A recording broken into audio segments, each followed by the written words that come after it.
Det er super. Så tror jeg, jeg vil være klar.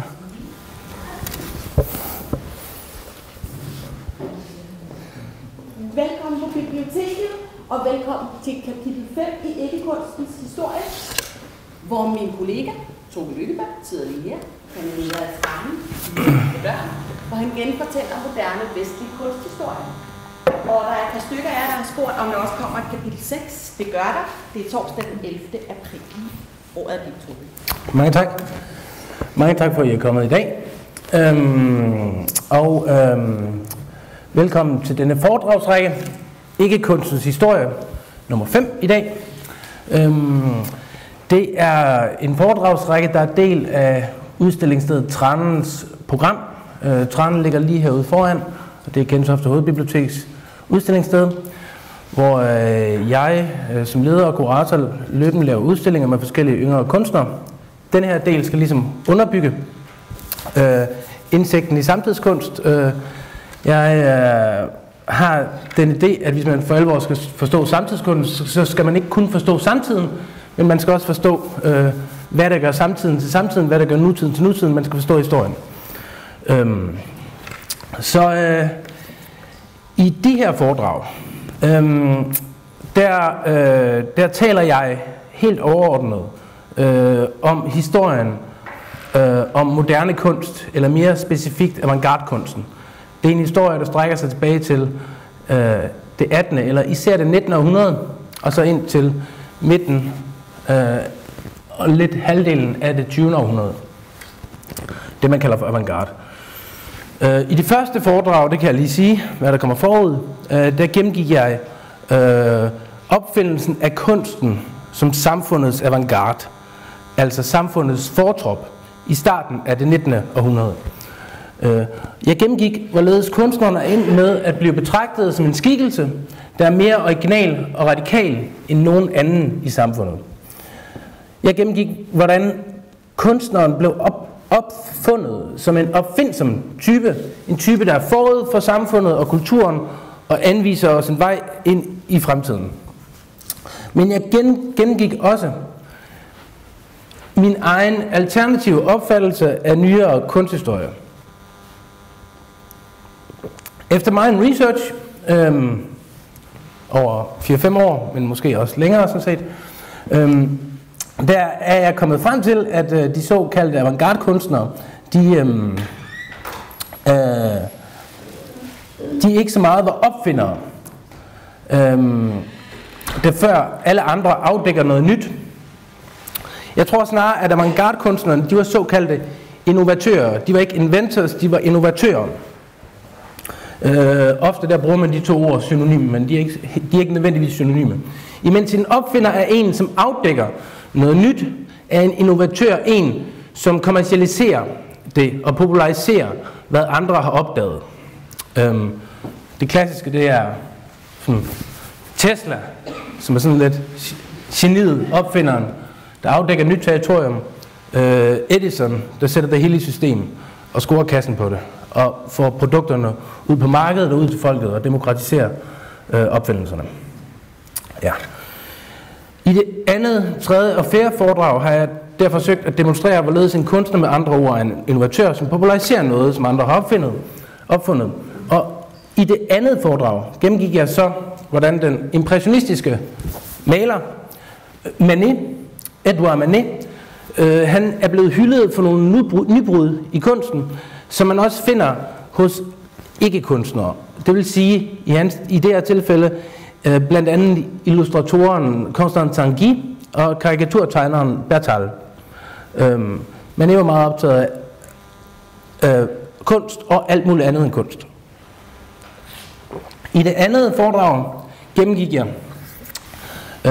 den for kunstverdenen vigtigste kunstner i det 20. århundrede, Marcel Duchamp, hans opfindelse af ready-maden, et objekt, der bliver fremstillet uden nødvendigvis videre manipulation af kunstneren som et kunstværk. Så kan man sige, at han har jo ikke selv lavet det her kunstværk, så hvorfor overhovedet betragtet som kunst? Min pointe er en anden. Min pointe er, at der var ikke kunstnere, der udstillede i det 1900 før Marcel Duchamp, der udstillede fundne objekter på udstillinger som parodi på kunst. Så selv det greb havde Marcel Duchamp ikke opfundet. Og så i det tredje foredrag, sidste gang, eller i det tredje eksempel, i det fjerde foredrag, der gennemgik jeg russeren Malevich, Kazimir Malevich, den vigtigste russiske kunstner i det 20. århundrede, og hans opfindelse af det, han kaldte for suprematismen, hvilket blandt andet fandt sit udtryk i opfindelsen af monokromet, et maleri, der blot forestiller en farve. Fantastisk opfindelse. Men naturligvis var det også en opfindelse, som andre havde opfundet tidligere. Man finder det blandt andet blandt satiretegnere i Frankrig i det 1900's Paris. Ja. Og i dag vil jeg så tale om to helt fantastiske ting. Jeg vil tale om Picasso og afrikansk kunst. Jeg vil især tale om kunstneren Pablo Picassos nybrud kaldet kubisme. Og så vil jeg prøve på at illustrere, hvorfor det måske ikke er utænkeligt uden afrikansk kunst. Jeg vil så også sige, at det er ikke første gang jeg taler om Picasso. Det kan man ikke komme udenom som kunsthistoriker. Men det er første gang, jeg taler om afrikansk kunst. Og det er først de sidste år, jeg er begyndt at prøve på at sætte nogle af de her tanker i system. Men arbejdet er blevet så meget desto lettere af det forhold, at der er skrevet ufattelig meget om Picasso. Jeg går ud fra, det er ham, den kunstner fra det 20. århundrede, der er skrevet mest om, måske den kunstner overhovedet, der er skrevet mest om i Vesterlands tradition. Men der er allerede utrolig mange bøger om emnet, så det er yderst ukontroversielt, hvad jeg begiver mig ud i dag. Der er de her bøger, som jeg gerne vil som ikke kun handler om Picasso, men om mange andre kunstnere, der har været inspireret af afrikansk kunst, primitiv kunst, det vil jeg tale lidt om senere. Der var en fantastisk udstilling, som jeg desværre ikke så, men jeg har kataloget, Picasso Primitif, på Quai Branly i Paris, hvor det også gennemgås, hvorledes dialogen mellem afrikansk kunst og Picasso.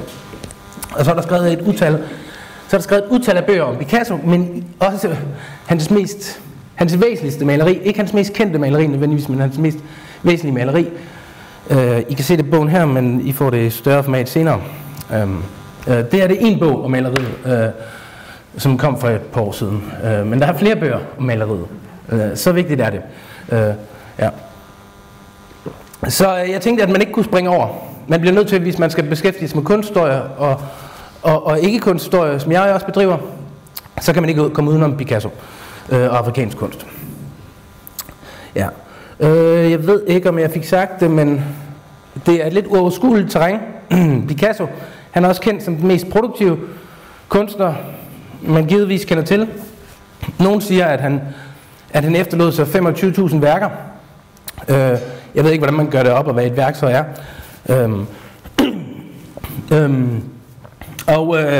Og derudover så er afrikansk kunst i sagens natur et lidt uoverskueligt projekt at tale om, fordi at Afrika er et stort kontinent med mange folk og mange kulturer og mange forskellige samfund, ligesom Europa. Så det er et lidt uoverskueligt område. Men når jeg taler om afrikansk kunst i den her sammenhæng, så taler jeg primært om kunst fra Sub-Sahara, men det er stadigvæk også en rimelig stor del af Afrika. Især måske vestkysten. Men visse folk har været nomader og vandret, og selv de folk, der ikke var decideret nomader, har jo vandret. Og vi er jo alle udvandret fra Afrika evolutionært. Men jeg kan også lige sige, som jeg har talt om ved det her foredrag, så er min pointe ikke, at nyere kunsthistoriske mesterværker ikke er mesterværker. Det vil sige fantastiske kunstværker. Jeg elsker Picasso lige så højt, som jeg elsker afrikansk kunst. Min pointe er i stedet, at disse mesterværker, blandt andet det her værk, vi taler om, det er ikke i streng forstand avantgarde eller fortrop. Jeg mener, at avantgardens mesterværker ikke skal værdsættes for, hvor radikale, hvor originale, hvor nye de er. For de er ikke så nye. Hvis man ser på det i et større perspektiv, så er det ikke en nyhed. Avantgarde-kunstens mesterværker er ikke avantgarde. De er ikke forud for deres tid, men derfor kan det alligevel godt være store kunstværker. Så det, der er nyt i kunstverdenen, er som regel kun nyt i kunstverdenen. Okay. Nå, altså, hvad siger min slides her? Kommer ikke for langt her? Ja, okay, det har vi et billede af en ikke så høj mand, jeg tror han var 61, i en meget stor frakke. Fra den periode, vi skal tale om. Det er Pablo Picasso. Han havde et lidt længere navn, som jeg har skrevet nedenfor. Det er interessant, at han havde et lidt længere navn. Det kommer jeg lige tilbage til. Han skulle ligesom vælge, hvilket navn han skulle bruge. Og jeg har sat dato. Normalt så plejer jeg kun at sætte årstal, hvilket år han blev født og hvilket år han døde, men her har jeg også sat lidt mere specifikt dag på. Fordi at det er interessant at bemærke, at han blev født lidt sent i 1881. Det er interessant at bemærke, når vi finder ud af, hvor tidligt han begynder at bedrive kunst. Picasso, han er født og opvokset i Malaga på Spaniens sydkyst, og der befinder han sig omkring de første 10 år af sit liv. Derefter flytter hans familie til A Coruña på Spaniens nordkyst, og sidenhen til Barcelona. Og faren, han var også kunstner, og han tjente blandt andet til Dana Vejen og familien især som kurator på et museum i Malaga, og som underviser på forskellige kunstskoler. Så grunden til, at Picasso i sin barndom og yngre år boede forskellige steder, det var fordi, at faren arbejdede forskellige steder. Og jeg ved faktisk ikke, hvad moren lavede, og det er meget typisk for perioden, men også for familien. Faren gik også for at være lidt en playboy, jeg tror, at sønnen slægte ham på lige præcis det punkt. Så det handlede om, mændene havde noget at skulle have sagt i familien, og i børneopdragelsen. Picasso, han var den ældste i en børneflok på 4. Vi ser ham yderst til venstre. Der er han 7 år. Så er der, han havde 2 søstre, og nu kommer jeg i tvivl om, han havde 2 søstre. Søsteren til højre, hun døde, da hun var 7 år. Og det var et af Picassos personlige traumer, som han bearbejdede igennem sin kunst livet igennem, og som vi kommer til at se, så og sådan som jeg udlægger det, så er hans kunst ret eksistentiel. Han arbejder med sit eget levede liv. Velkommen. Okay. Så altså ofte der tænker man måske på, at Picasso, han er associeret med forskellige retninger som surrealisme og kubisme og så videre, og nogle formelle nybrud. Men der er også rigtig meget af Picasso selv og hans helt eget private levede liv i hans kunst. Og der er også skrevet, især i Frankrig, hvor han jo boede det meste af sit liv, der er der skrevet utrolig mange bøger om Picasso og hans kvinder, hvilket jeg har et par bøger, jeg har fået et par bøgerne, og det er bestemt ikke det, jeg vil beskæftige med i dag. Okay.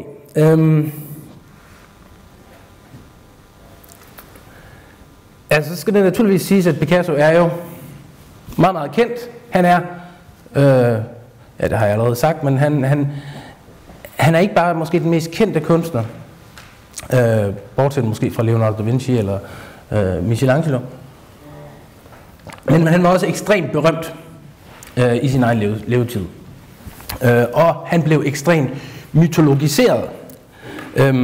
Og hvert kapitel i hans udvikling er ligesom ledsaget af en anekdote af nogle små charmerende historier. Og til at begynde med, så er der selvfølgelig historien om Picassos fødsel. Jeg kan godt lide de her anekdoter, så I får nogle af dem. Det fortælles blandt andet, at Picasso han blev født livløs. Han hverken åndede eller skreg, da han kom ud af sin mors mave. Det har jeg fra forfatteren Norman Mailer, der har skrevet en meget underholdende biografi. Så jordmoren, hun rettede derefter sin opmærksomhed mod Picassos mor, for at sikre sig, at hun havde det godt. Men så Picassos onkel, han havde ikke givet op. Og han tog så et ordentligt drag fra sin cigar, og pustede røgen op i Picassos næsebor. Og pludselig gav det et sæt i den lille dreng, lille Pablo, og han begyndte at skrige. Og Picasso var kommet til verden i live. Jeg synes, den er meget typisk for hele Picasso, den her historie. Den her historie om Picasso er typisk for historien om Picasso. Det tegner også et billede af, hvor han kommer fra. Det tegner et billede af en sådan lidt primitiv eller tilbagestående kultur i Spanien, som Picasso selv, naturligvis som Spanien var rundet af, og han også dyrkede. Det var et land, hvor livet det var hårdt, og de få, der overlevede, ligesom Picasso, de var hårdføre. Det er historien om det landlige og tilbagestående Spanien. Det er et land, der er præget af underudviklet industri sammenlignet med sine nordlige naboer. Det er så også, Picasso er også fra den del af Spanien, der er langt fra Madrid, langt fra hovedstaden i et meget centraliseret land, der ikke har den samme demokratisk tradition, for eksempel som Frankrig. Picasso, han er en del af middelklassen, men fordi at man ikke har haft en bourgeois eller borgerlig revolution, så er middelklassen på sin vis i provinsen marginaliseret, men den er også af samme grund mere revolutionær og mere oprørsk. Og der tænker jeg på blandt andet, at anarkistiske og socialistiske strømninger var meget stærke i Spanien. Også stærkere, end jeg hørte, de skulle være i Frankrig. Måske ikke socialistiske strømninger, men anarkistiske strømninger. Men man mener derfor, altså, at naturligvis taler man nærmest om enhver moderne kunstner eller avantgarde-kunstner som anarkist, bare sådan lidt overfladisk betydning. Men Picasso har givetvis også været i et miljø, hvor man faktisk har været formet af visse politiske, socialistiske og især anarkistiske idéer. Men helt overordnet, så er han ikke fra en kultur, der har været så kultiveret som måske hans kolleger nordpå, måske hans franske kolleger. Hans mor var fra underklassen, og hans far var fra et faldet aristokrati. Når han gik tilbage, så stod det stort ud.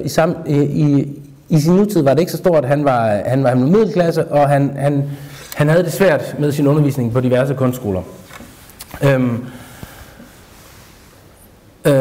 Hans far var kunstner. Picasso har selv forklaret, at han blev pæset frem. Naturligvis. Det fortælles blandt andet, at Picasso han kunne tegne, før han kunne tale. Naturligvis. Det er en anden anekdote. Hans mor påstår, at hans første ord, det var ikke mor. Det var pis, en forkortelse af lapis, der betyder blyant. En anden historie lyder, at Picasso derfor havde mange problemer i skolen.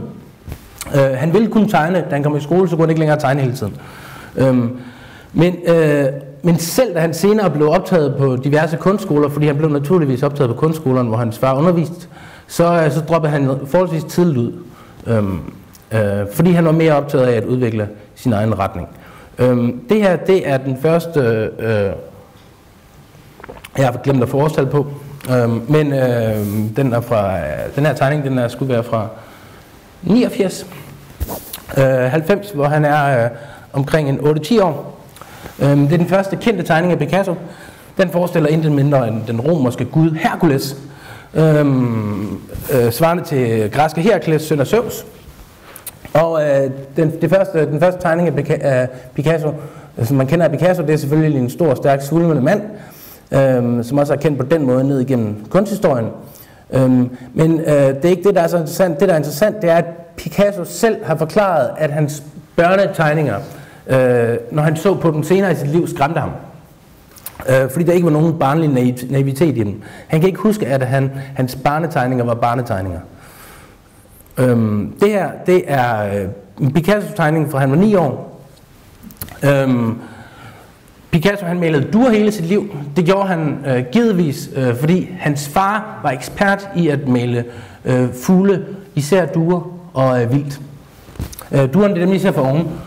Og det sjove det er også, det her det er, ikke, det er på en eller anden måde normalt, altså normalt tænker jeg en børnetegning som forsøg på at lave et færdigt værk. Det virker som om, at Picassos barnetegning blot er stiløvelser. Og så har vi har motivet her med duen, men vi har selvfølgelig også motivet med toreadoren, med tyrefægtning. Og det er jo temaer, som Picasso arbejder med hele sit liv. Duen bliver så senere synonym for pacifisme for Picasso. Han er med til at præsentere duen som billede på pacifisme. Picasso han er selv pacifist, men måske skal man snarere bede mærke i, at Picassos gallerist og kunsthandler gennem mange år sagde om Picasso, at han var det mest apolitiske menneske, han nogensinde havde mødt. Så Picassos pacifisme er på en eller anden måde også et tegn på, at han ikke forholder sig så meget til realpolitik. Det lige sagde om Picasso,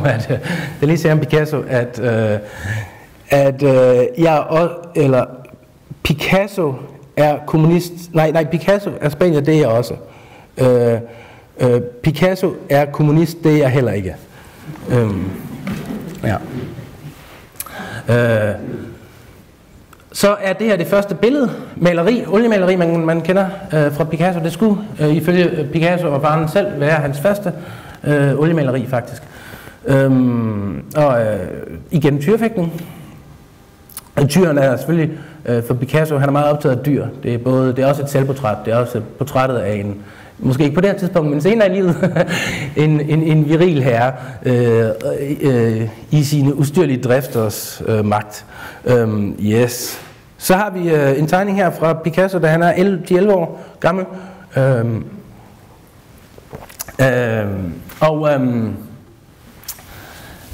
Der er mange, som sagt, anekdoter om Picasso, og generelt så tager jeg nogle af de her anekdoter med, fordi man tænker, anekdoter det er myter. I Picassos tilfælde, der ved jeg ikke, om det er myter. Picasso han har selv sagt, det tog mig 4 år at lære at male som Rafael, og resten af mit liv at lære at tegne som et barn.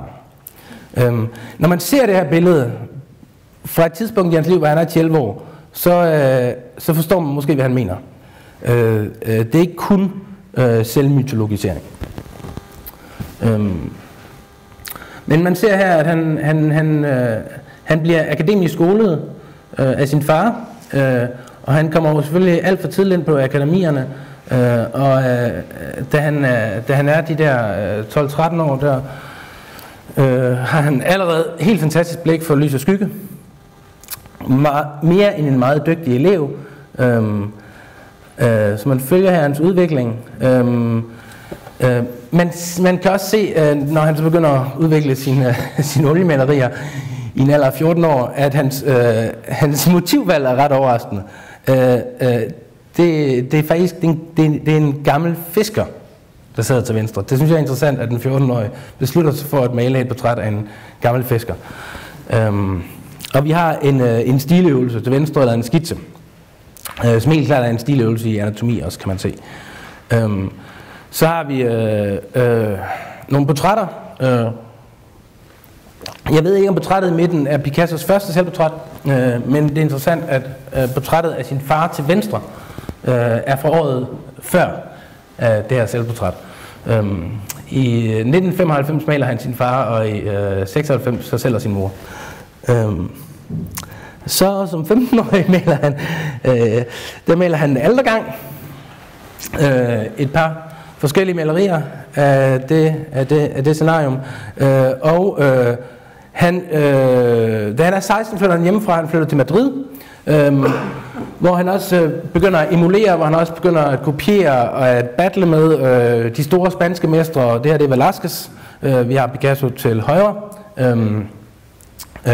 Han kommer ind i en alder af 16 på det bedste akademi, San Fernando Royal Academy i Madrid, og han er der kun 1,5 år.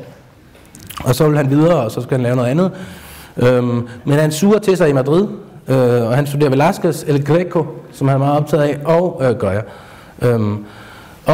Så i en alder af 16 år, så har vi endnu et gammelmandsmotiv. Hans stil er stadig realistisk, sådan ligesom sin fars, akademisk. Ikke i tråd med tidens strømninger i Paris. Det er så et værk af en mor på sygesengen med en læge, helt klart malet som et hovedværk. Et forsøg på at lave et hovedværk i en tidlig alder, med en læge, der sidder med et ur i hånden ved siden af moren. Så kan man se her, at Picasso som 17-årig begynder at overveje sin egen signatur. Picasso er morens navn, Ruiz er farens navn, han vælger morens navn.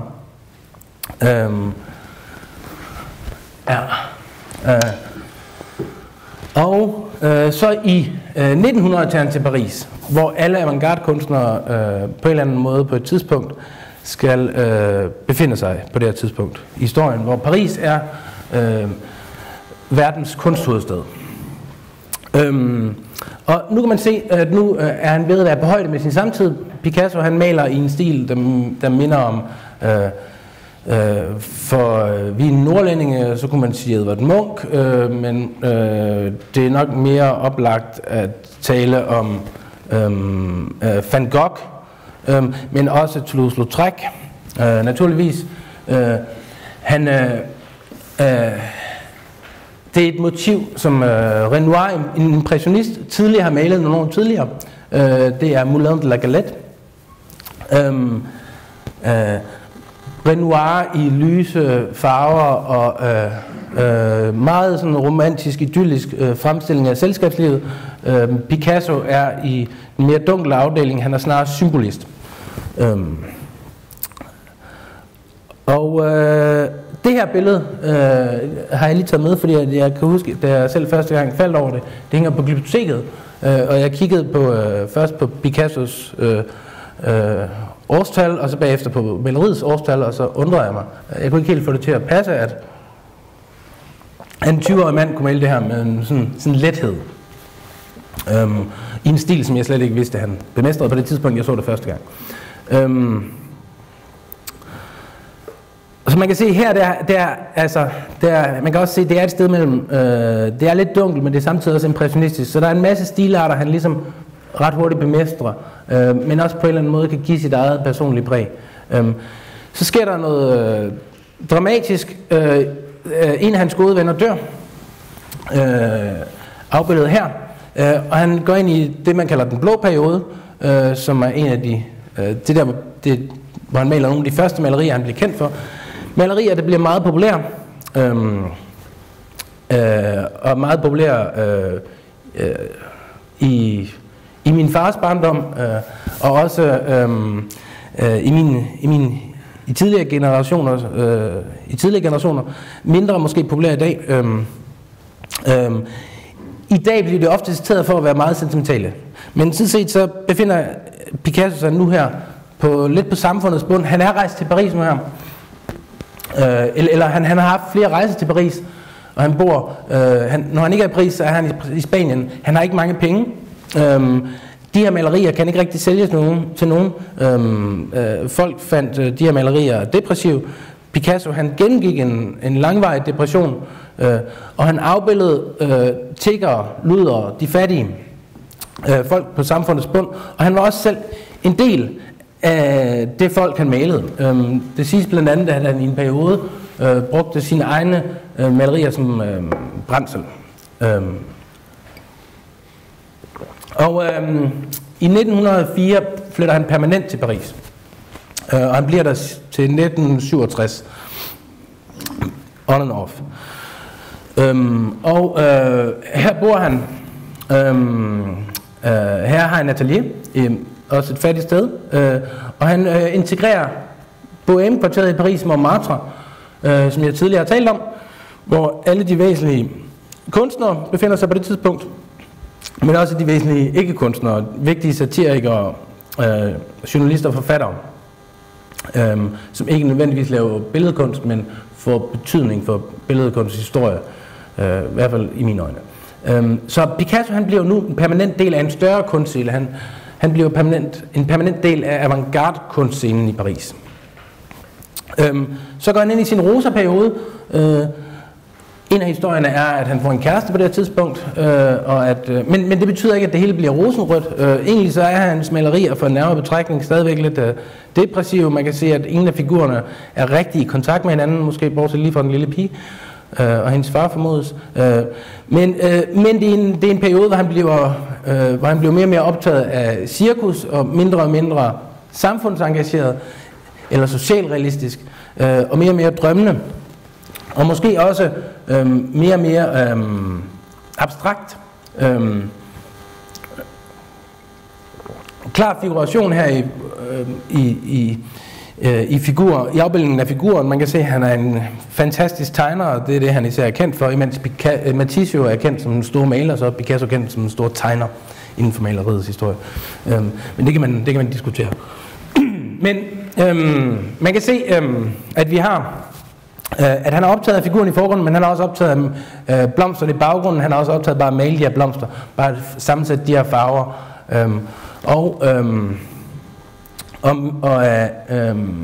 Man kan sige, at der er kimen til maleri for maleriets skyld, kunst for kunstens skyld.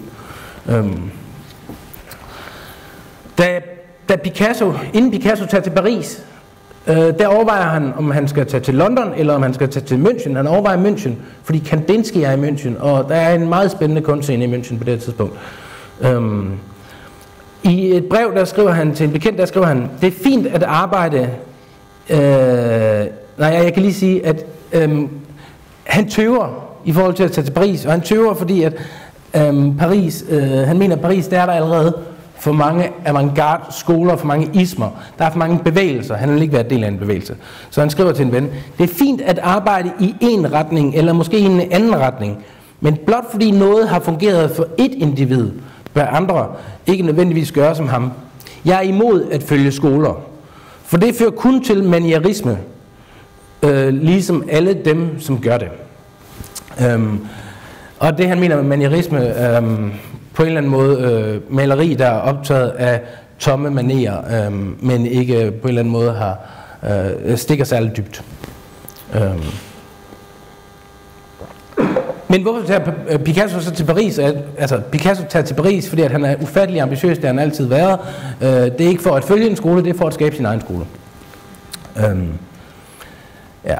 Så tager han til Paris, og efter 3 år, så kommer det her gennembrudsværk.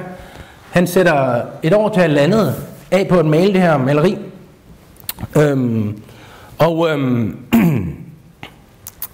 Det er et radikalt brud med alt, hvad han tidligere lavede. Og det er det, vi skal prøve at forstå i dag. Hvordan kunne han pludselig lave den her uvending? Fordi det, han i alt, hvad jeg tidligere har vist, har demonstreret, er ekstraordinære evner som tegner og maler. Dygtig elev, ekstremt dygtig elev. Han er hurtig til at tilegne sig forskellige udtryk.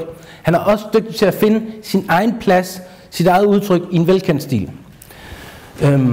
Men endnu er der intet ved hævde, som gør ham til en af de vigtigste avantgarde-kunstnere. Han har styr på de gamle mestre, på sine samtidige, men det er først med det her maleri, at han for alvor begynder at sætte dagsorden. Uden det her maleri og den nye retning, så vil jeg ikke tale om Picasso i dag. Så vil der ikke være alle de her bøger herovre. Man kan se meget sjovt på en eller anden måde, at han har stadigvæk en vis fagholdning fra den blå og den rosa periode, men stilen er meget mere rå nu. Planen var på ny, ligesom da han 10 år tidligere malede det her billede af den døende mor, at lave et hovedværk. Maleriet, det er meget stort. Det måler 2,5 gange 2,5 meter cirka. Og det hænger på MoMA, og det er et af MoMAs mest kendte malerier. Måske lige bortset fra Van Goghs Starry Sky. Det lykkedes MoMA at købe det i 1937. Jeg mener det 1937. Givetvis, fordi det endnu ikke på det tidspunkt var indskrevet som det absolutte et af de absolutte 2-3 hovedværker i det 20. århundrede.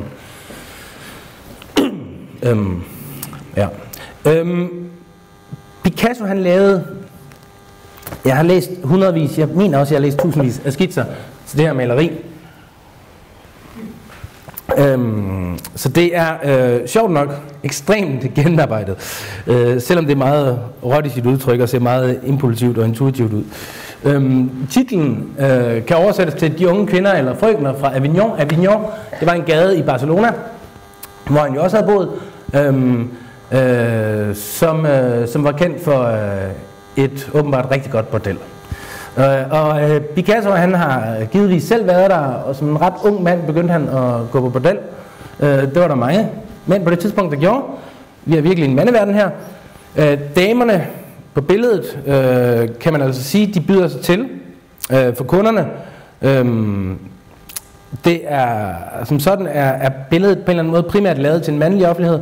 Men når Picasso han viste det for besøgende i hans atelier, blandt andet sine mandlige kunstnervenner, så blev det ikke altid modtaget med stor glæde. Matisse havde han gennem hele sit liv et venskab og en rivalisering med. Da han så maleriet, så blev han oprevet. Han synes det var en fornærmelse mod kunsten. Feminister har selvfølgelig også problematiseret feministisk kunst, og har selvfølgelig også problematiseret billedet. Det er der halvt mulig god grund til.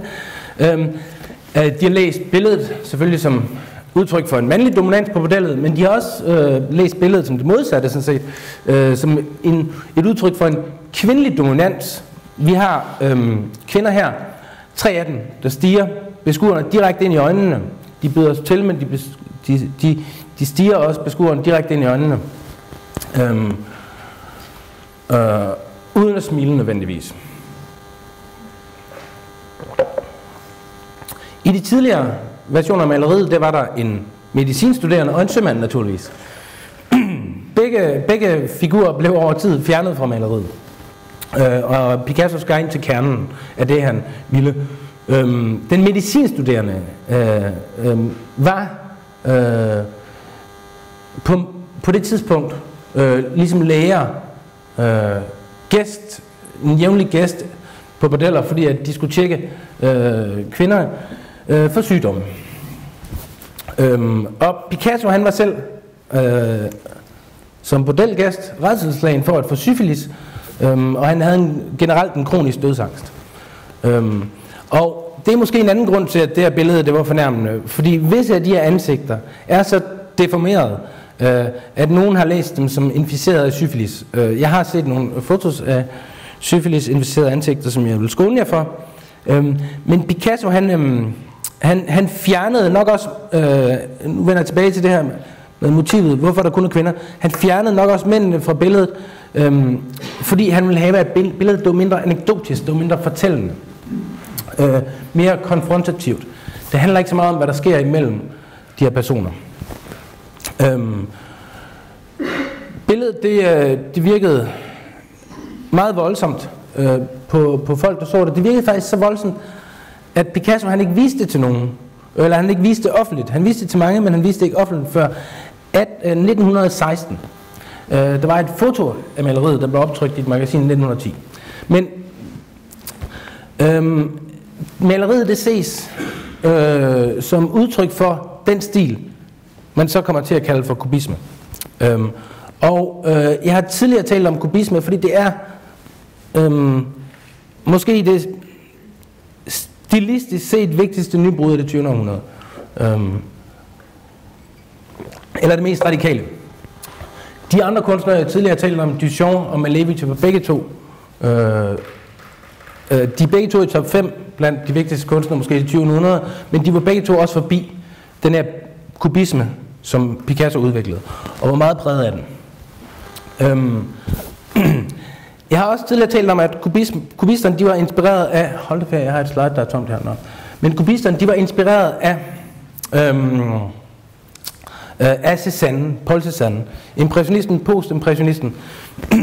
Og det han sagde, Paul Cézanne, det var, at man skal male naturen som set gennem en, nu skal jeg lige have styr på det på dansk, man siger en sfære, en cylinder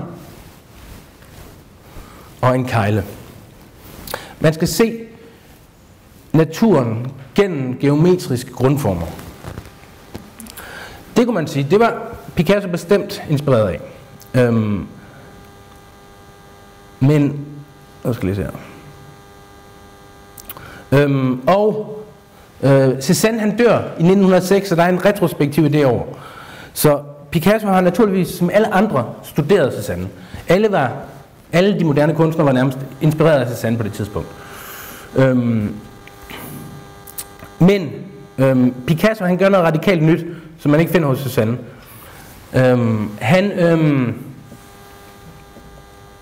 Han begynder, han radikaliserer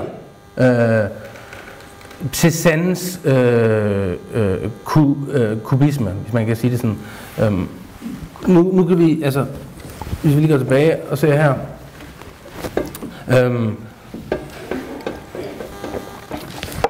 Ja, det er egentlig, altså, der er faktisk noget af det, der kendetegner kubismen, det er, at at kubisterne begynder at male et objekt set fra flere vinkler samtidigt.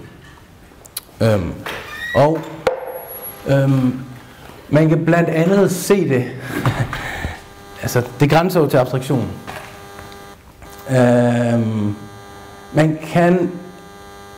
Det virker som om, at brystet på kvinden yderst til venstre er vendt mod os, hvis det er bryst. Men denne her figur hernede er malet fra så mange forskellige vinkler, at jeg efterhånden er svært ved at se, hvad der er malet fra hvilken vinkel. Men også næserne er malet fra en anden vinkel af ansigtet. Men derudover så er maleriet også kendetegnet ved de her stramme geometriske former. Man kan se trekanter og cirkler og firkanter over det hele. Ja. Så man genfinder det her formsprog ligesom latent skjult som en struktur under Cézannes malerier.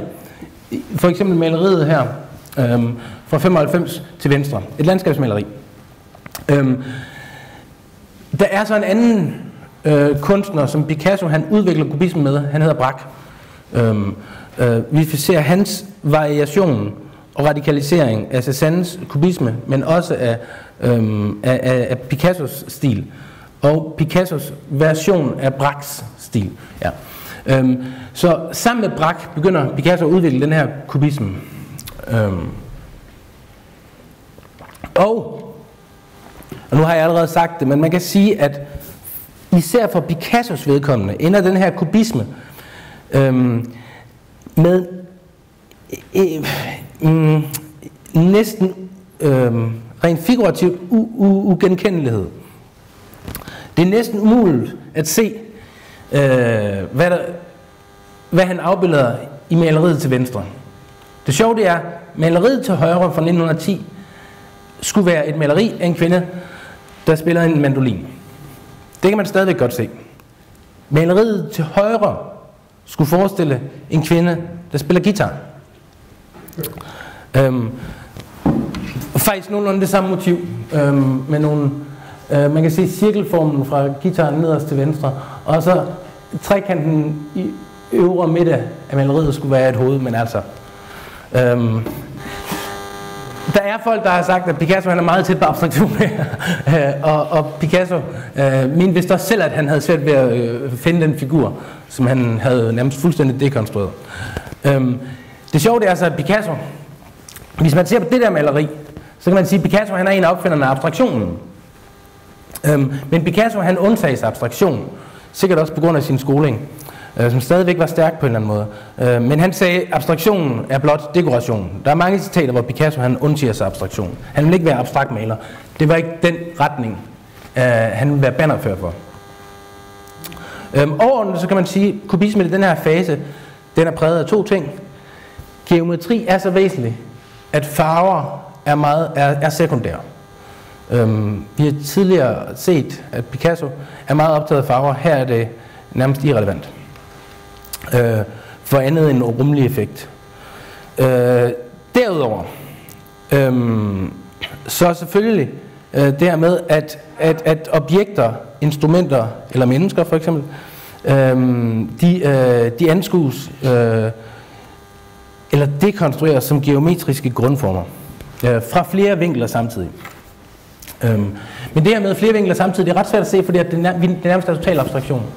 Så det er måske også, altså, der er kubismens billede, og så er der kubismens teori. Picasso er ikke selv teoretiker, det er hans ven Apollinaire, det er ham, der opfinder. Det er en digter, der opfinder begrebet kubisme. Men ham skal vi ikke tale om.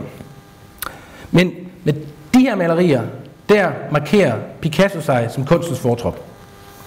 Nå, vi har talt lidt om, hvor Picasso han får sin inspiration fra. Cézanne.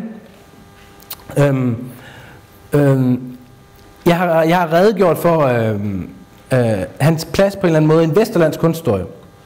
Men Picasso han var også inspireret af rigtig meget andet. Det her, det er billedet af hans kunstsamling, året efter han er død. Den del af hans kunstsamling, som indeholder, lad os sige, ikke vesterlandsk kunst. I Picassos tid, der kaldte man det, denne her type kunst for negerkunst, l'art nègre, eller negro art. Man kaldte det for neoplastik på tysk. Det er der en vigtig bog på det her tidspunkt fra 1915, der hedder. Man kaldte det også for primitiv kunst, men primitiv kunst kunne også dække over gotisk kunst, europæisk kunst. Men generelt, så kan man sige, at Picasso han var ufattelig optaget af den her type kunst. For ham var primitiv kunst ikke sekundær kunst eller ikke kunst. Fra færdiggørelsen af sit maleri i 1907 til sin død i 73, der blev han ved med at samle på den her type kunst.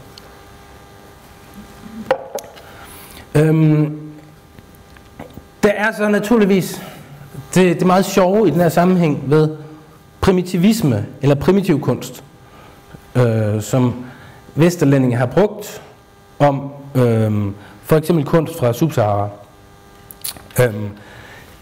Det er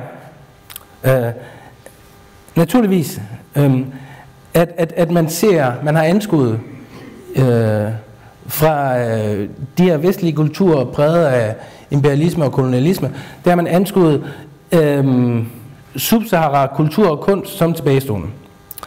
Det er en af de ting, som primitiv har betydet. Man har anskuet sin egen historie som en historie fra med det 1800 som fremskridtshistorie. Man bevæger sig i tid ind i fremtiden mod bedre tider. Det er den samme historie, man fortæller om avantgarden. Det paradoksale er så, naturligvis, hvordan den her kunst, som man kalder for primitiv, eller oprindelig, eller tilbagestående, hvordan den kan være så væsentlig i udviklingen af en kunst, man kalder for avantgarde, fremskridtskunst. Et svar er, at primitiv kunst er avanceret, hvad end man så forstår, hvad avanceret. Avanceret, det betyder jo simpelthen bare frem efter eller foran. Et andet svar er, at den kunstneriske avantgarde ikke er avantgarde, at den ikke er fortrop. Og jeg abonnerer på begge de her idéer, men der er utrolig mange andre idéer og tolkninger af det her problem, som man skal være åbne for. Nå. Hvordan støder Picasso på den her kunst? Givetvis har han allerede mødt kunsten, måske på verdensudstillingen, som han så i 1900, da han besøgte Paris, hvor der var kunst fra mange verdensdele. Men han har også mødt den på Trocadéro-museet, det etnografiske eller antropologiske museum, der blev oprettet i Paris i 1878. Det var her, hvor en kolonimagt som den franske kunne udstille objekter fra kolonierne blandt andet, men ikke nødvendigvis kun sine egne kolonier. Picasso han besøgte det museum i 1906. Der var mange kunstnere på det tidspunkt, der var optaget af afrikansk kunst og af primitiv kunst. Picasso var langt fra den eneste. Men Picasso fik måske mere ud af den her kunst end andre. Den blev væsentligere i hans version for kunstens udvikling. Der var blandt andet faktisk Matisse, som ikke brød sig om på en eller anden måde, hvordan Picasso træk på den her anden tradition. Der var også André Derain, to kunstnere, som man kalder for fauvister, hvilket egentlig bare betyder de vilde. Men man kan også sige, at de var ekspressionister. Rent stilistisk set var de slet ikke lige så væsentlige som Picasso og kubismen. Men Derain, som også hænger på Statens Museum for Kunst, han havde et ganske godt kendskab allerede til kunst, tog ham med på, og tog Picasso med på det her museum. Her er Picassos beskrivelse af, hvad der skete på det her museum.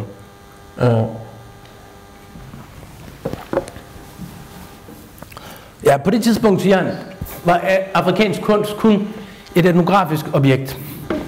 Da jeg tog på Trocadero-museet sammen med André Derain for første gang, var der en forfærdelig lugt af mug og hengemthed, der blev fanget i min hals. Jeg blev så deprimeret, at jeg havde lyst til at forlade museet med det samme. Altså det han siger, det er jo egentlig, at på det her museum, i modsætning til Louvre eller et kunstmuseum, der fik objekterne lidt stedmoderlig behandling. Han havde slet ikke lyst til at se på det.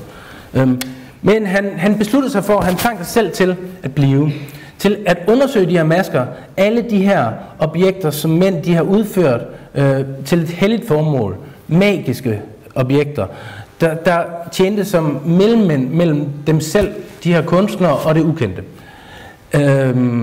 Der var optaget af de her onde kræfter, der omgiver dem, der prøvede på at bearbejde deres egen magt, deres egen frygt, ved at give den form og farve.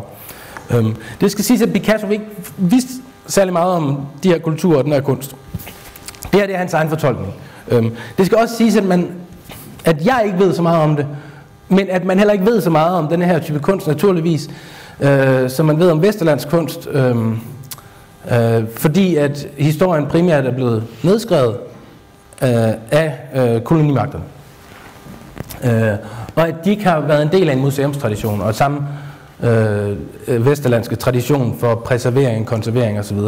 Så andre landes kunsthistorie er naturligvis blevet skrevet af vesterlændinge i et eller andet omfang. Af vesterlandske arkeologer, kunsthistorikere, antropologer, etnografer osv. Og så forstod jeg, meningen med maleri. Det er ikke en æstetisk proces. Det er en form for magi, der dukker op imellem et fjendtligt univers og os. En måde at gribe og så videre, ja. Det er lidt besværligt at oversætte der. Men det sidste, han siger, det er det væsentlige.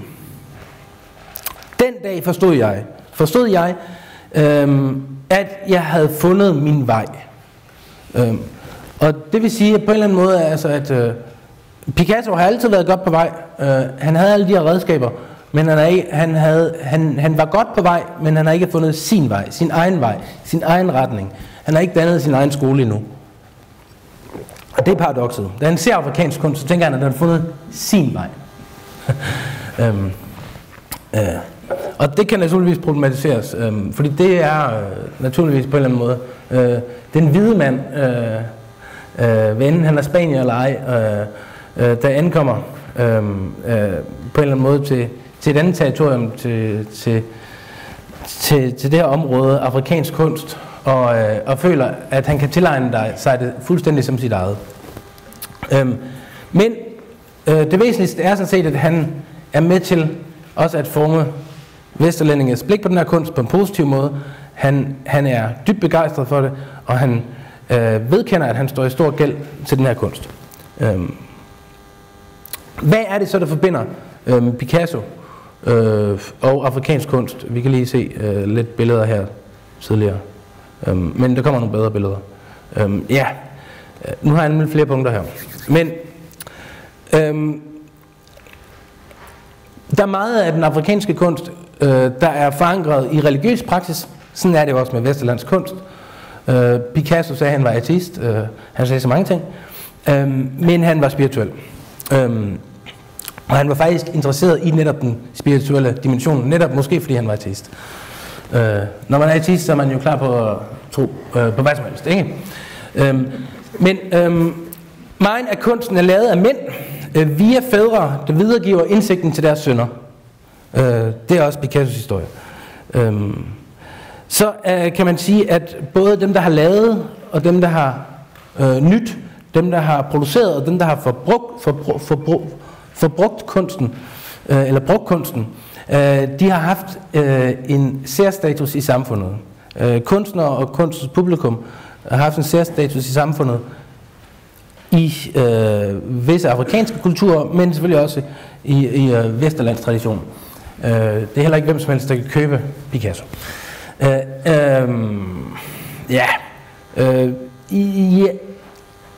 Lévi-Strauss, en fransk antropolog, han har skrevet om sit feltarbejde et helt andet sted i Amazonas, hvor der er en helt anden kunsttradition, og dog er det også en tradition, som Picasso var inspireret af og optaget af.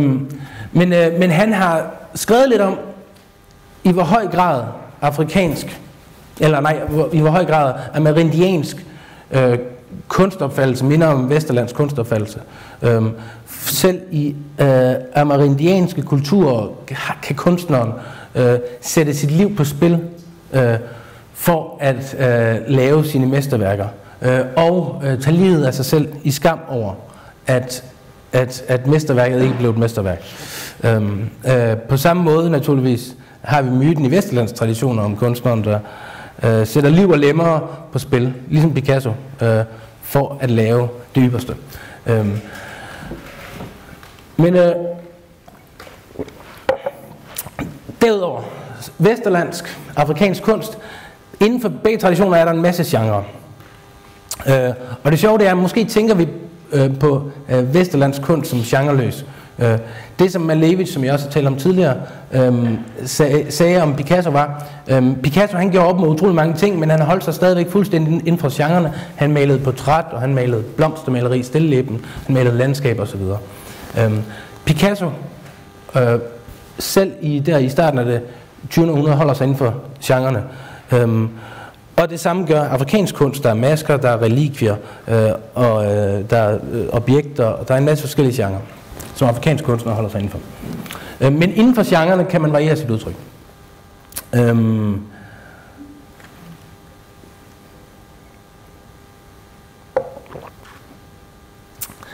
Noget andet, der har været meget vigtigt for Picasso, det har været, at afrikansk kunst er figurativ, uden at afbillede en genkendelig virkelighed. I kan lige se her. Men masken der til venstre. Jo, det er et ansigt, men det er ikke et ønske om, masken udtrykker ikke et ønske om at fremstille et ansigt, som vi nødvendigvis ser det, men faktisk det modsatte. At tilsløre ansigtet, som vi kender det, og vise et andet ansigt. Nå.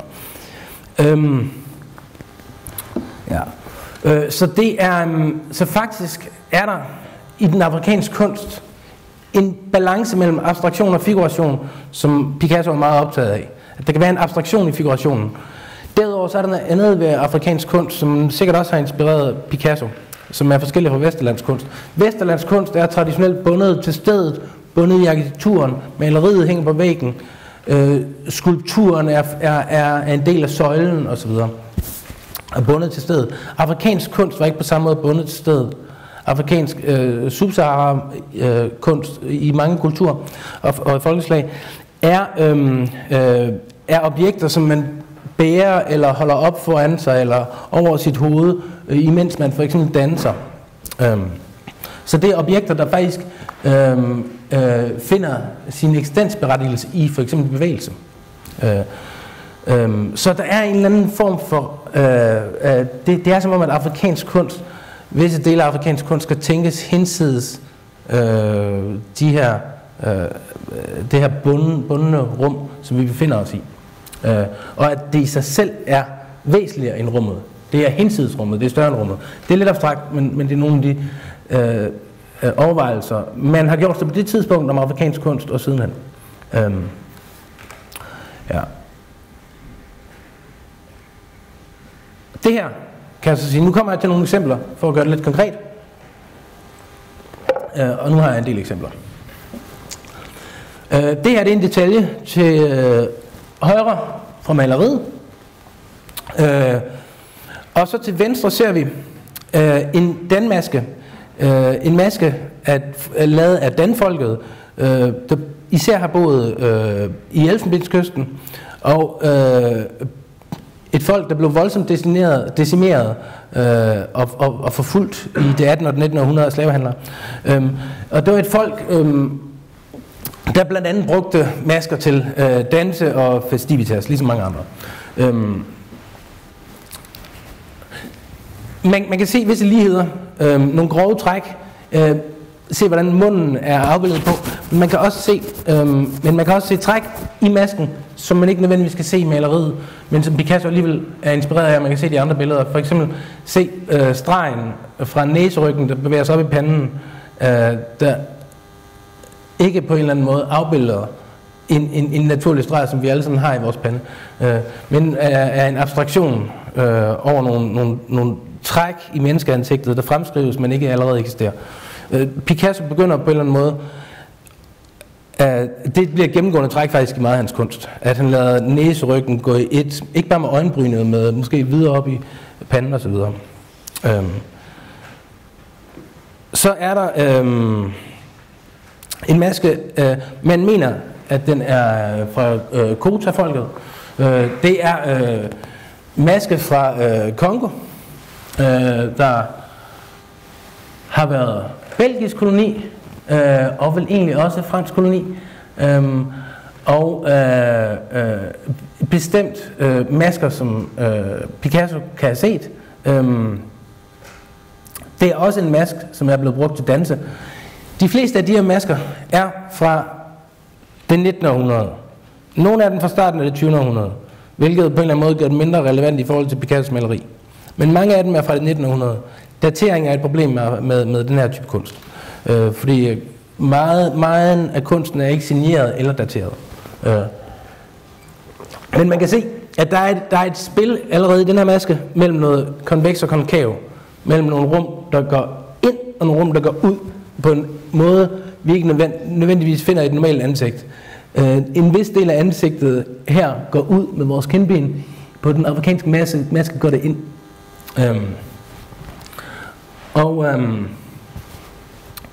Ja. Men også den måde, hvorpå, altså naturligvis næsen, ikke? Om munden. Ja. Så er der relikvier. Der er mange relikvier i Sub-Sahara-kunst. Relikvier, der er blevet brugt til en forfædrekult. Blandt andet her er Kota-folket. Så når en leder døde, vil dele af hans krop, formodes hans krop, blive dækket af metaller på et helligt sted, som ikke alle havde adgang til. Og de her relikvier blev så stillet for eksempel ovenpå hans krop. Jeg er ikke ekspert inden for området, det er hvad jeg læser mig til. Det er work in progress. Men det som alle er enige om, det er, at der er ikke nogen tvivl om, at Picasso har set sådanne relikvier. Jeg mener også, at han har haft sådan en her i samlingen, og det er helt tydeligt, at han har været optaget af den måde, hvorpå man i rigtig mange, også afrikanske masker, men også de her relikvier, har tegnet de her streger i ansigtet.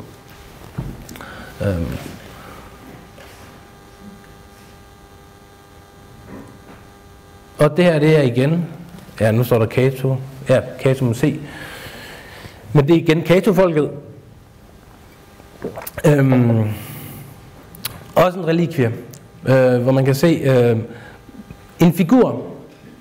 Vi kan se, det her, det er ikke fra Picassos maleri, det er Demoiselle d'Avignon, men det er et maleri, der er malet i samme periode.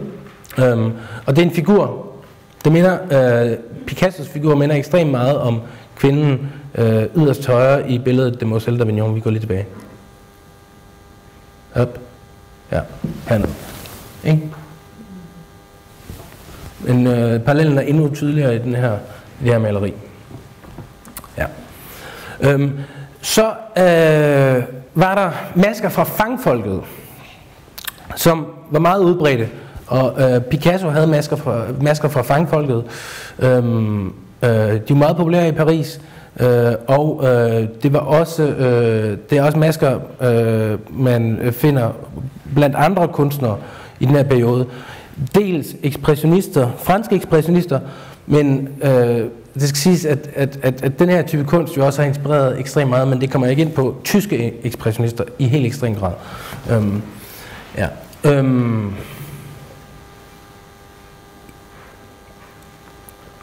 Fangfolket brugte også deres masker til mange forskellige ting. Farven hvid har blandt andet, normalt hvid, den er lys, har blandt andet signaleret død i forfædrekult, men den hvide farve har også kunne signalere for eksempel ung pige. Og det er et maleri lavet efter Le Demoiselle d'Avignon, men stadig de samme temaer Picasso bearbejder. Og igen her konveks og konkav, tydeligvis inspireret af jeg vil sige, at de her fangmasker. Det er man ret sikker på.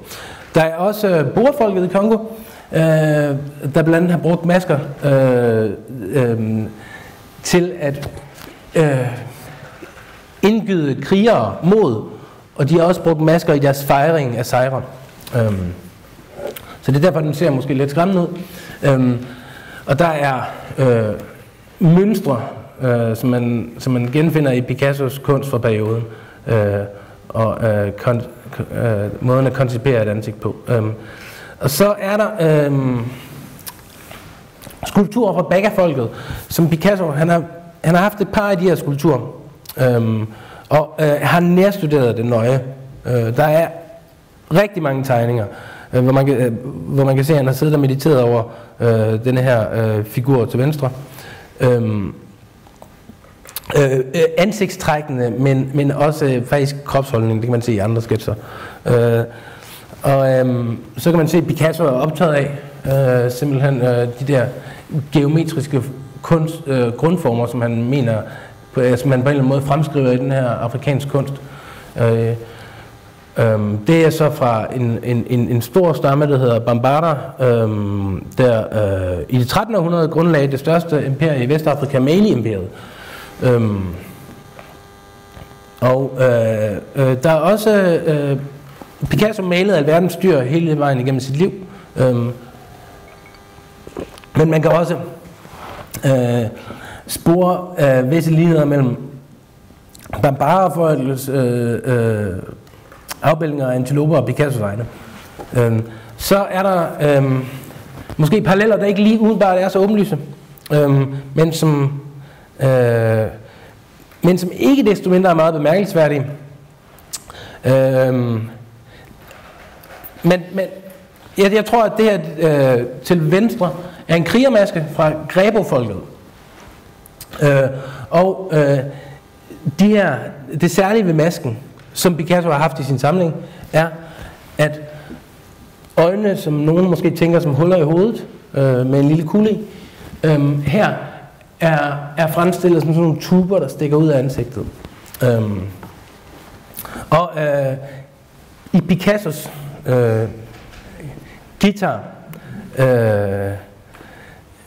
medmindre det er en guitar, der fremstilles hullet i kassen, også som en tube, der stikker ud. Og så er der diverse skitser, det illustrerer, hvordan han har siddet og nærstuderet de her afrikanske masker. I skal ikke se så meget på Picassos tegning øverst, men snarere nedenunder, hvor man kan se, at han har, hvor det bliver helt tydeligt, at det er den her type maske, han har siddet og tegnet i profil. Men når det så er sagt, så er det, man nogle gange på det her tidspunkt kalder for afrikansk kunst, ikke bare afrikansk kunst, det var faktisk bare en generalisering. Ligesom nærekunst er sådan en generalisering. Nogen vil sikkert sige, nu har jeg kaldt det her foredrag for Nu har jeg annonceret, at det handler om Picasso og afrikansk kunst, og nogen vil sige, at det var voldsomt generaliserende. Men for at forstå Picasso, skal man faktisk være endnu mere generaliserende. Han var også optaget af for eksempel kunst fra Tahiti, og det var han blandt andet via Gauguin, symbolisten, som han selv mødte i 1901, mener jeg, og kendte meget til. Han var meget optaget af Gauguins tanker. Gauguin flyttede til Tahiti, lavede selv skulpturer, der mindede meget om tahitansk skulptur.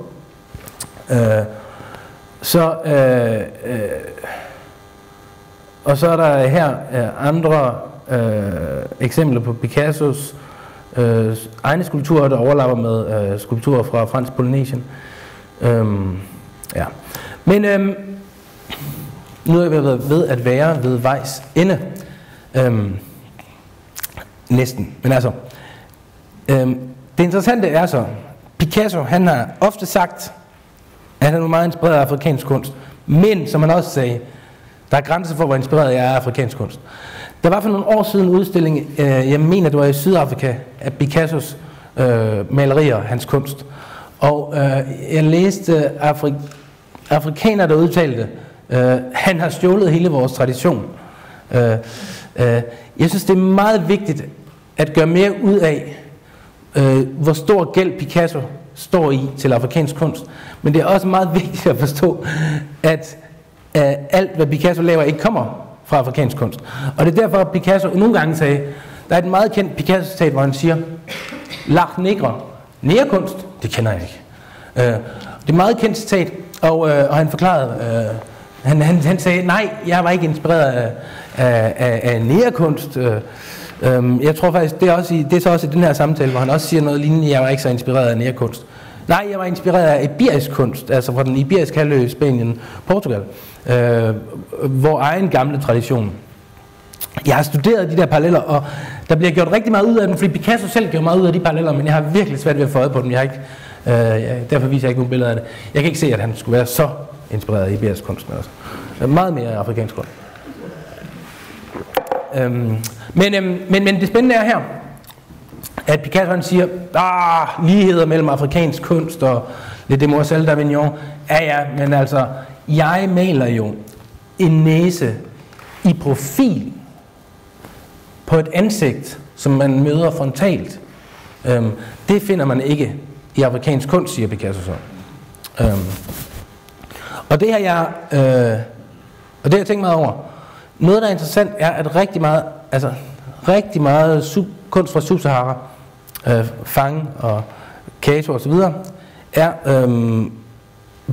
grundlagt omkring en symmetrisk akse, hvor den ene side af legemet spejler den anden side af legemet.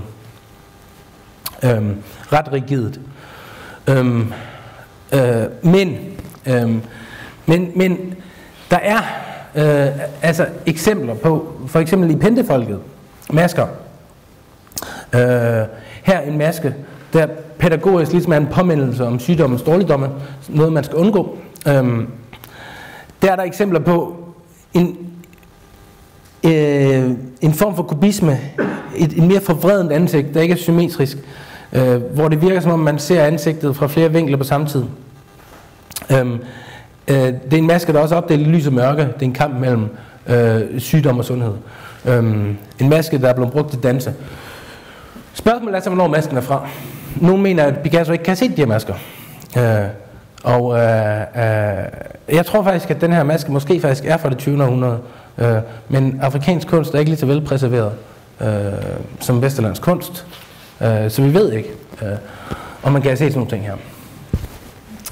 Men en ting, han ikke kan undgå at se, det er den form for afrikansk kunst, vi kalder egyptisk kunst. Og hele ideen om kubisme, det der med, at man maler et legeme set fra flere vinkler samtidig, er ufattelig gammel. Det er den samme idé, man finder naturligvis hos egypterne. Hvor man maler, I kan se, benene fra siden, kroppen, frontalt, hovedet, fra siden. Men, ja, og det er givetvis ikke fordi man skulle forestille sig at folk stod på den her fjolle måde, men det var fordi at egypterne malede alle delene af kroppen fra den vinkel som de mente var emblematisk for den del af kroppen. Der er en maler, som ofte er blevet latterliggjort en smule, som hedder Henri Rousseau, som ligesom er den franske Hans Jaffe, sådan en lidt naiv maler, som Picasso var optaget af, og mange avantgarde-kunstnere var optaget af. Han var ikke skolet, Henri Rousseau, og han blev betragtet lidt som en tåbe, latterliggjort og hyldet som en form for fransk primitiv. Han sagde om Picasso, Picasso, han er jo egypter. Og jeg kan se, at det faktisk det er noget, som der bliver nævnt i den her tekst, i de her bøger. Og måske var det hans måde at sige til, måske var det Douanier Rousseaus måde at sige på, at Picassos kubisme var egyptisk, var gammel og ikke ny. Men jeg vil sige, det fantastiske ved Picasso er, at han indtager en ny kultur, og han overtager den, og han giver den sit eget udtryk, og han forlænger en tradition. Der er andre kunstnere, der ikke har udvist helt samme transformative kraft som Picasso. For eksempel så har jeg så er lighederne mellem Brancusi, som er en af de helt store skulptører i det 20. århundrede, og afrikansk kultur meget slående. For eksempel det her eksempel. Så er der det her eksempel, det er sjovt nok, det er et af de mere kontroversielle og frække værker af Brancusi til højre. Det hedder Prinsesse, men det forestiller noget andet. Og så er der værket der til venstre. Der er andre og bedre eksempler, men jeg har ikke kunne vise alle i dag. Så er der nogle grundtræk i Brancusis abstraktion, som man også finder, for eksempel den her hovedbeklædning fra Mali. Det her, det er jo så faktisk et helt andet mesterværk i det 20. århundredes kunst. Brancusi han er så stor, at han har sit eget museum ved siden af Centre Pompidou, som en del af Centre Pompidou.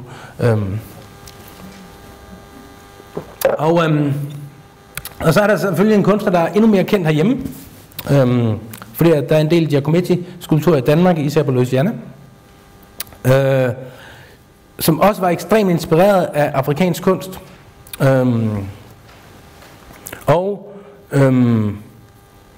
Så er der det her værk, som jeg altid har beundret på Louisiana. Det er Giacometti til højre. Jeg kan huske, først da jeg så værket, der tænkte jeg, er det her virkelig Giacometti? Fordi det er ikke den type værk, man kender Giacometti for. I dag der stiller jeg mig spørgsmålet, i hvor høj grad er det her overhovedet Giacometti? Fordi at der er, nu har vi jo kun et eksempel på en anden skeskulptur, men der er adskillige eksempler på skeskulpturer, måske også der ligner endnu bedre end den her skeskulptur. Men ja, det kunne man bruge lang tid på. Man kunne også, man kunne bevæge sig fra Afrika til Oceanien, til Amazonas, til Nordamerika, og så kunne man bevæge sig til Grønland. Og det er bare det, jeg vil lade med. Jeg har ikke haft tid til tilstrækkeligt at researche på det her værk. Er det Picasso? Er det grønlandsk kunst? Who knows? Det er grønlandsk kunst. Den skulle være fra 1936. Spørgsmålet, det man siger om grønlandske masker, er, at de ændrer sig fra det 19. til det 20. århundrede. Eller nej, fra det 19. til det 20. århundrede. I det 19. århundrede er maskerne stadig udformet på en regelret måde. I det 20. århundrede, hvor grønlandske masker bliver samleobjekter, og på den måde, ligesom vesterlandsk kunst, frisat af markedet. Det er ikke sådan, man tænker i kunstverdenen i dag, men faktisk har markedet frisat kunsten, løsredet den fra kirken osv. Der bliver det kunstneriske udtryk meget mere frit.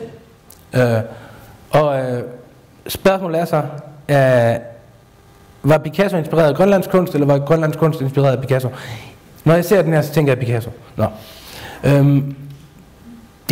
Nu vil jeg ikke sige mere. Jeg har talt i rigtig lang tid. Jeg undskylder. Jeg er modtagelig for spørgsmål. Ja. Når man siger, at kunsten er forud for sin tid, altså kubismen for eksempel, hvordan tænker du så, at kubismen kommer til udtryk i eftertiden? Altså hvordan den kommer til udtryk i eftertiden? Det kunne jeg også have talt om. Ikke kunstnerisk.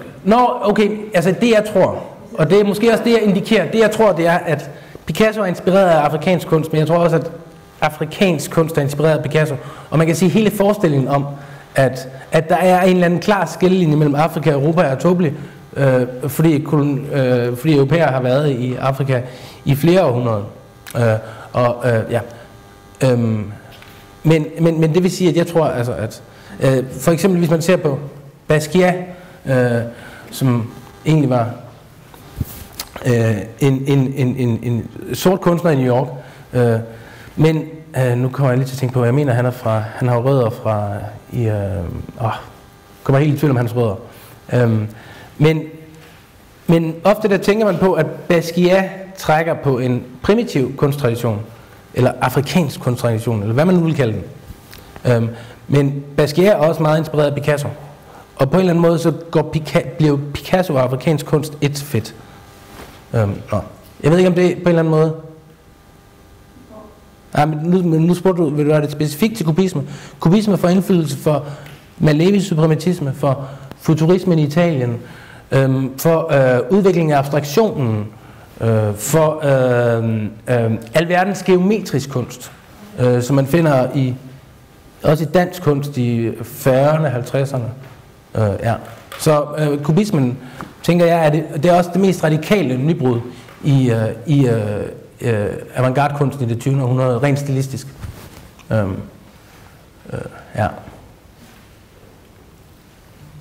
der andre spørgsmål?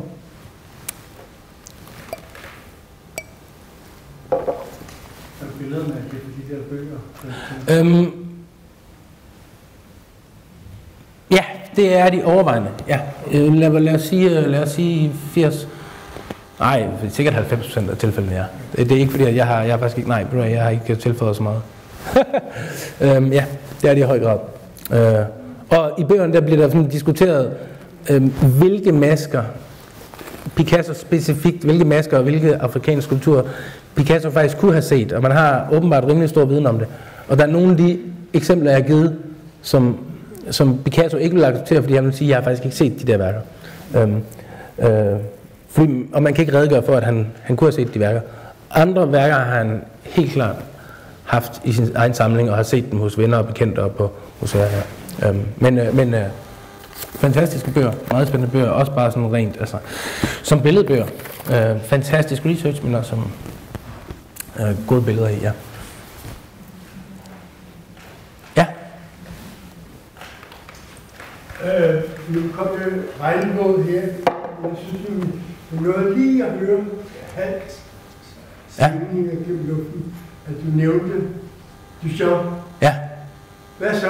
Opfatter du hans pissekunde som en provokation, eller som et tilbud om os at vride på vores fastlåste kunstopfattelse, så vi... Du ved godt, hvordan han signerer den? Ja. Ja, hvad var det, han skrev? Ermut. Ja, altså på tysk. Fattigdom. Ja, det er en fortolkning, ja. Ja.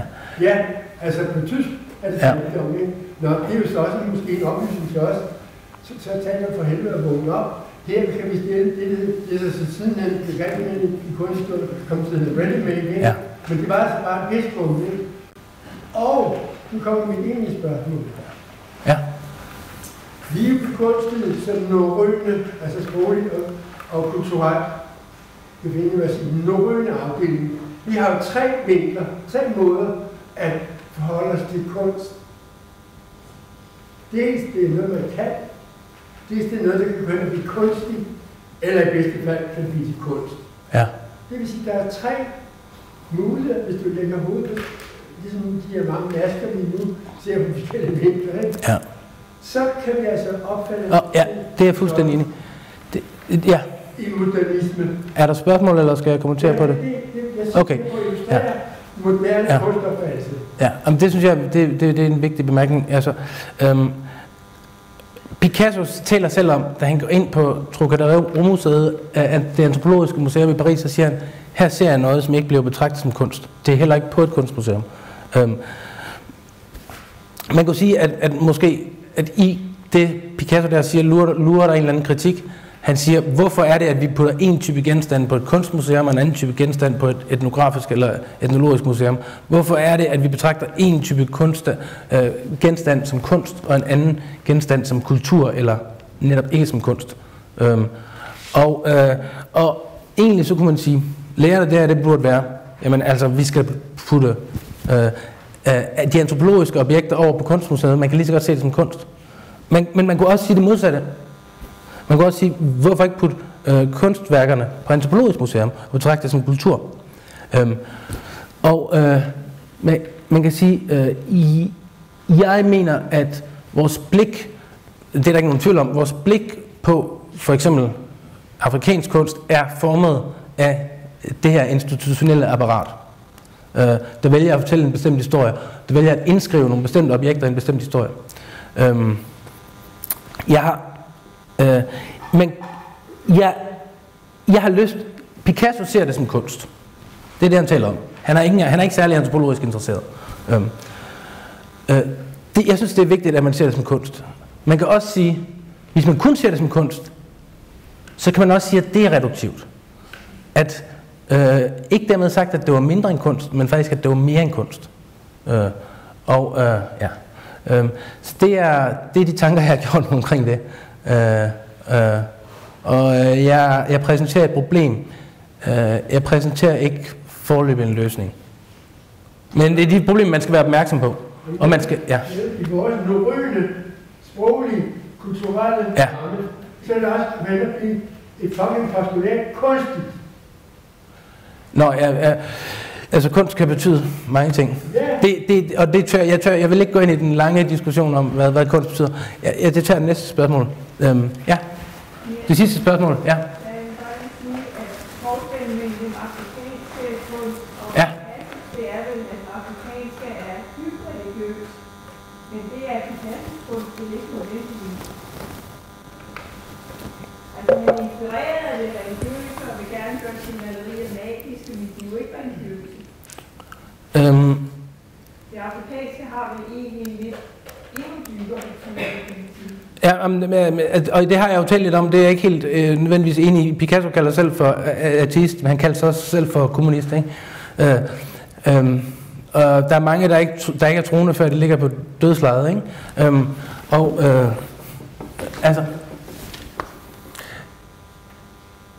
Jeg kom bare til at tænke på det her Vanitas-motiv, som er hernede i bunden, det her rådne frugter, som på en eller anden måde er lidt moraliserende. Husk på døden. På en eller anden måde sådan...